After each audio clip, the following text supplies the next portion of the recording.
If you take some of those money, then you can't spend that money that way, because that's not what they give you the money for. I think it's a newspaper test also, right? Mm-hmm. If this makes front news of the newspaper, can I defend it, right? Once you know that you can't and you're hiding it, then there's the time you enter business class or upper class or first class, and then you see founders sitting beside you that you don't even you say, you already know that there's problem, right? Has never happened to me before. Has never happened. I won't say anything. So the founder does not come and find me.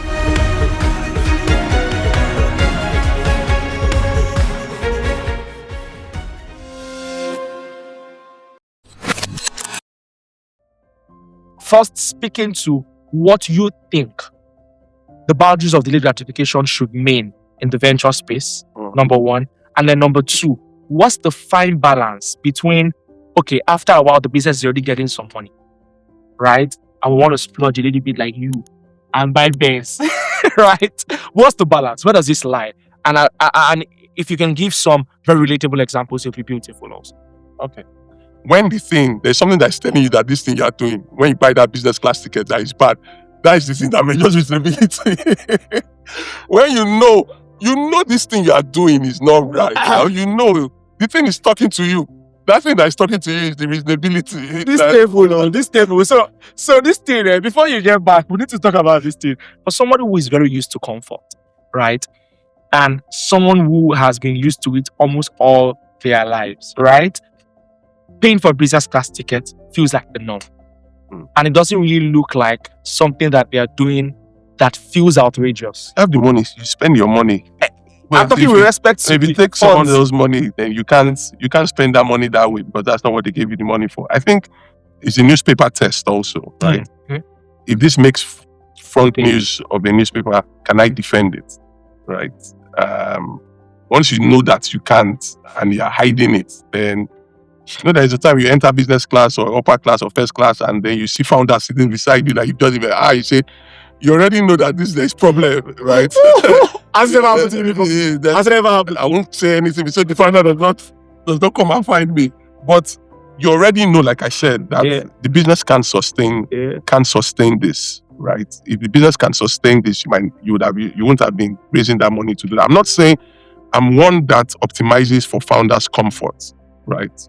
Very, very well. Founders, they're the ones building the business, right? They need and should get that outsized return, because entrepreneurship is hard and brutal, right? So when you're able to delay that gratification, the opportunity for outsized return, you're the one that enjoys it the most, not even the investor, right? Because you're the one who sweated for it the most. So for me, it's understanding that discipline to say, I'm going to put this money into building my business. You find even founders who say, especially younger founders who say, I'm not even earning anything from this business. I've saved enough from my previous role. But I think at some point you've raised a seed round, for example, you can afford to pay yourself a salary, a reasonable salary. I think for me, when I look at solid entrepreneurs, especially in the seed stage, you find out that they are the least earners in the business, because they want to hire superstars to come on board. They even take that sacrifice. Once I see that, I'm ready to back that entrepreneur all the while. So I think it's that sacrifice, it's that delayed gratification, to say that I'm going to suffer now, but I'm building, and when I build and I ball, nobody should complain. And that's very, very reliable, and I shouldn't be encouraged. But you can't be eating seed time money for harvest. A bit of a juicy detail. Apart from blue chip, what's the most rewarding investment you've made? You don't have to give me figures. I've invested in a club before. I was one of the owners of 57. I read that. 57 and those were very good days in 2015 time. It was a very interesting business, because we would open Thursday, Friday, Saturday, and those days payments would take you T+1 or T+2, and so we get from the POSs, we get money on Monday, Tuesday, and we share the money immediately. Immediately. We take profit takings immediately. Now you are building to flex. Yeah, we're building Not to flip. for cash. We're optimizing for cash, not sellability or scalability. And even when the business needed money, we have to bring the money back into the business. No way. So it was a classic case coming from me on how not to build a business. I have one business like that. But it was interesting and fun while that lasted. So yes, I mean I've done some things in the movie space, like I said, investing in companies like Gangs of Lagos, Black Book, Inkblot, Productions.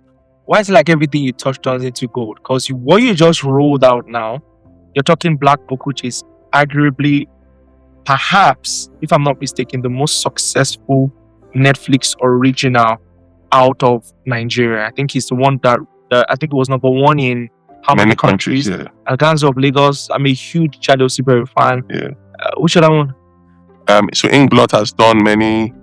So that's Nas invested. I've done many other productions, Far Away From Home, and many other products and so on. So yeah, I like to have a media thesis. So I've gotten some good return in those places. How do I find the next big invest? So, I met there's a fund about $3-4 to $5 billion under management. US fund, a UK fund. Our founder is a US fund, but founder is UK born, and he came to Nigeria. No. A US fund, Okay, but US UK, fund, okay. no ties to Nigeria. Okay. And he came to Nigeria. He invested in companies like New Bank, Klarna, invested in big companies out of the US and Latin America, made crazy returns from doing that, and looking at Africa. And we hosted them for dinner once we were all at dinner about a year or two ago. And he said, when he's looking at companies in the US, right, in the UK and in the Western market, he's thinking that do these companies, when he receives a pitch, he's thinking about does this company doesn't need to exist? Like problems like people as he says in some of the pitches, like people care about shampoo for their dogs, right? Is that where the problem is? That what we are looking at now? But that when he came to Nigeria, right, the problems were palpable, right from the airports. The problem is throwing you blow in logistics. Our context gave it a meaning. Yes, in logistics, in healthcare, in finance, and so on.